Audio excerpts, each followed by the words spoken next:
Hi everyone, welcome back to explore literature. इस video के अंदर हम डिस्कस कर रहे हैं जीई अंडरस्टैंडिंग इंटरनेशनल रिलेशंस का unit number 3 chapter 3 climate change global commons and differentiated responsibilities. I hope आपने इससे पहले के सारे पार्ट्स को देख लिया होगा। वो सारी वीडियोस एक प्लेलिस्ट में है जो वो सारी अटैच कर दी गई हैं, उसे आप डिस्क्रिप्शन में भी देख सकते हैं and also in the first comment.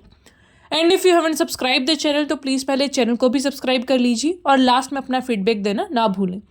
Now without wasting much of your time let's start the video. तो जब भी हम ग्लोबल इन्वायरमेंट की बात करते हैं उसके अंदर हमें ये देखना होता है कि किसकी कितनी रिस्पॉन्सिबिलिटी आती है, बिकॉज आप एक नेशन ऐसा मिलकर सारी चीज़ें ठीक नहीं कर सकते हैं।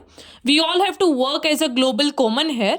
और यहाँ पे फिर बात आती है कॉमन बट डिफरेंशिएटेड रिस्पॉन्सिबिलिटीज़ की, कि देखो रिस्पॉन्सिबिलिटी तो कॉमन है लेकिन हमें सबको ऐसा किसी को थोड़ा ज़्यादा करना पड़ेगा, जिसके पास ज़्यादा पैसा है, जिसके पास कम है वो थोड़ा कम कर लेगा। सो दिस इज CBDR, जिसका फुल फॉर्म है कॉमन बट डिफरेंशिएटेड रिस्पॉन्सिबिलिटीज़। तो ये इस्टेब्लिश किया गया था 1992 में अर्थ समिट के अंदर। यहाँ पे बात की गई थी कि भाई जो क्लाइमेट डिग्रेडेशन है वो काफ़ी ज़्यादा हो रहा है, ग्लोबल वार्मिंग बढ़ रही है, तो हमें क्या करना पड़ेगा, जो डेवलप्ड कंट्रीज़ हैं उनको ज़्यादा रिस्पॉन्सिबिलिटी देनी होगी, क्योंकि उनके पास रिसोर्सेज हैं, वो लोग ऐसी ऐसी चीज़ों पे ध्यान दे सकते हैं। लेकिन जो लिस्ट डेवलप कंट्रीज़ हैं वो अपनी पॉवर्टी हटाने पे पहले ध्यान देगी, अपने डेवलपमेंट पे पहले ध्यान देगी, then only they can think about environment. तो इसलिए जो डेवलप कंट्रीज़ हैं उनका ज़्यादा रिस्पॉन्सिबिलिटी यहाँ पे आता है। जो CBDR है that emerge from recognising historical inequalities. तो यहाँ पे ये बात करते हैं कि भाई देखो इनइक्वालिटीज़ पहले से ही है, तुम अपनी इस फेरी टेल में नहीं रह सकते कि सभी लोग बराबर से अपना योगदान देंगे, सभी बराबर से अपना एनवायरनमेंट में जो है वो डेवलपमेंट करेंगे, किसी तरीके से कैसे उसको सेव किया जाए। तो जो इंडस्ट्रियलाइजेशन हुआ था उस टाइम पे कुछ जो देश है उन्होंने काफ़ी ज़्यादा फ़ायदा उठाया, तो अब रिस्पॉन्सिबिलिटी भी उनको ही लेना पड़ेगा। जो इम्प्लीमेंटेशन है CBDR का उसके अंदर इन्वॉल्व होता है डिफरेंशिएटेड ऑब्लिगेशंस, किस किस के ऊपर कैसे कैसे ऑब्लिगेशंस आएंगे, कैसे इकोनॉमिक डेवलपमेंट होगा, टेक्नोलॉजिकल कैपेसिटी किसके पास कितनी है, हिस्टोरिकली एमिशन किसने कितना किया। तो ये सारी चीज़ें ध्यान में रखते हुए हम ये जो पूरा अपना इन्वायरमेंट को बचाने का एक पूरा मुहिम है उसको लेके चलेंगे। Technological inequities arise as developing countries struggle to access advance technologies due to high cost and intellectual property rights, widening the gap between developed and developing nations. कि जो टेक्नोलॉजी है वो भी डिफरेंशिएट है, मतलब कि अलग अलग तरीके से सभी नेशंस के पास अपनी टेक्नोलॉजी है। आप एक लीस्ट डेवलप या फिर डेवलपिंग नेशन से एक्सपेक्ट नहीं कर सकते कि वो बहुत अच्छी टेक्नोलॉजी एक एकदम लेके आए और वो एनवायरनमेंट को बचाने की बातें करे, because they will first focus on their own infrastructure, their own development and how to save their own people. वो पहले इन चीज़ों के बारे में सोचेंगे, then only then they will think about कि हाँ एनवायरनमेंट कुछ चीज़ है, अर्थ को सेव करना है, प्लेनेट अर्थ को हमें बचाना है, ये सारी बातें फिर बाद में आती हैं। फिर बात की गई है पॉलिसी इम्बैलेंसेस की, कि जो डेवलपिंग कंट्रीज़ हैं उसके अंदर काफ़ी ज़्यादा सोशियो इकोनॉमिक चैलेंजेस रहते हैं, तो वो इतना प्रायोरिटाइज कैसे ही कर पाएंगे एनवायरनमेंट को, वो चाह के भी ज़्यादा ध्यान नहीं दे सकते हैं।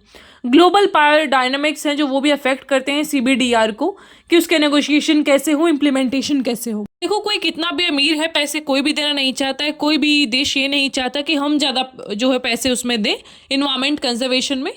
तो इसलिए जो वेल्दियर कंट्रीज़ हैं वो अपना बार बार अपनी पावर का यूज़ करके इन सारे टर्म्स एंड कंडीशंस को चेंज करते रहते हैं। Climate change impacts this proportionately with small island Nations and least developing countries. कि जो लीस्ट डेवलपिंग कंट्रीज़ है, जो गरीब देश है, उनको और आइलैंड नेशंस को ये ज़्यादा क्लाइमेट चेंज इम्पैक्ट करता है, क्योंकि देखो एक तो आइलैंड नेशंस में तो फिर वही है कि आइलैंड्स तो ख़त्म ही हो जाएंगे। एंड अभी कितने ज़्यादा जो ग्लोबल इश्यूज़ आ रहे हैं, जैसे कि बाढ़ आ जाती है, कभी भी कहीं भी सूखा पड़ जाता है, कभी इतना विंटर आ जा रहा है, कभी इतना ज़्यादा समर में आपको टेम्परेचर बढ़ जाएगा। तो वो जो सारी चीज़ें हैं वो लीस्ट डेवलपिंग कंट्रीज़ को ज़्यादा इम्पेक्ट करती हैं, क्योंकि अमीर देश तो कुछ ना कुछ टेक्नोलॉजी ला के कुछ कर लेंगे अपना, but the one who will be suffering are the poor people. जो वेल्दी स्टेट है उनके पास कैपेसिटी है कि वो टेक्नोलॉजी में, इंफ्रास्ट्रक्चर में अपना इन्वेस्ट कर लें और क्लाइमेट चेंज को अडेप्ट कर लेंगे, लेकिन जो पुअर स्टेट है ना उनके पास इतना रिसोर्स है ना इतनी इंस्टीट्यूशनल कैपेसिटी है कि वो इन सारी चीज़ों से बच सकें।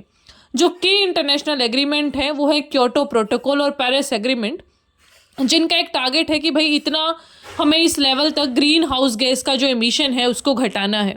जो इंटरनेशनल ऑर्गेनाइजेशंस हैं जैसे कि United nation framework convention on climate change UNFCCC, inter governmental panel on climate change that is IPCC, ये भी फैसिलिटेट करती हैं कि इंटरनेशनल डायलॉग्स हों, रिसर्च हो, पॉलिसी मेकिंग हो क्लाइमेट चेंज के ऊपर। मतलब ये आपको प्लेटफॉर्म प्रोवाइड करती है कि भाई कुछ तो बातचीत करो क्लाइमेट के बारे में बैठ के।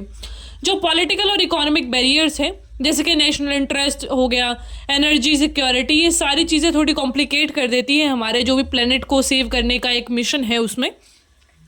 Then is the lack of binding enforcement mechanism, कि हमने पॉलिसी एंड प्रोग्राम्स तो बना दिए पर हम उनको बाइंडिंग नहीं करते। हम बोल देते कि ठीक है आपकी इच्छा है तो मान लीजिए, नहीं मानना तो मत मानो। तो इस तरीके की जो पॉलिसीज़ हैं फिर हमारी वो भी प्रॉब्लमैटिक होती है, क्योंकि कौन ही मानेगा फिर इन चीज़ों को। होल वॉन्ट कि हम सारे अपने जो फॉसिल फ्यूल्स हैं उनको यूज़ करना बंद कर दें। ऐसे एनर्जी एफिशिएंट कोई एक दिन में नहीं हो जाता है, तो वो थोड़ी चीज़ें बाइंडिंग करनी पड़ेगी आपको at least on developed nation. Developing Nations और लीस्ट डेवलप्ड नेशंस को आप नहीं फोर्स कर सकते, लेकिन डेवलप्ड नेशन पे आप ऐसे ही चीज़ें बाइंडिंग कर सकते हैं। जो क्लाइमेट चेंज मिटिगेशन है उसके अंदर काफ़ी ज़्यादा कॉम्प्लेक्स क्वेश्चंस आते हैं इक्वालिटी के, जस्टिस के, क्योंकि डेवलपिंग कंट्रीज़ क्या बोलती हैं कि देखो तुमने तो डेवलपमेंट कर लिया, तुम तो कितने सालों से लगे हुए हो, इंडस्ट्रियलाइजेशन तुम्हारा पूरा हुआ है, लेकिन अब जब हमारा डेवलप होने का टाइम आया अब तुम हमारे यहाँ पे बोल रहे हो कि प्लेनेट को बचाना है, ये मत करो वो मत करो। दिस इज़ नॉट फेयर, ये तो कोई जस्टिस नहीं हुआ ना, ये तो कोई इक्वालिटी नहीं है।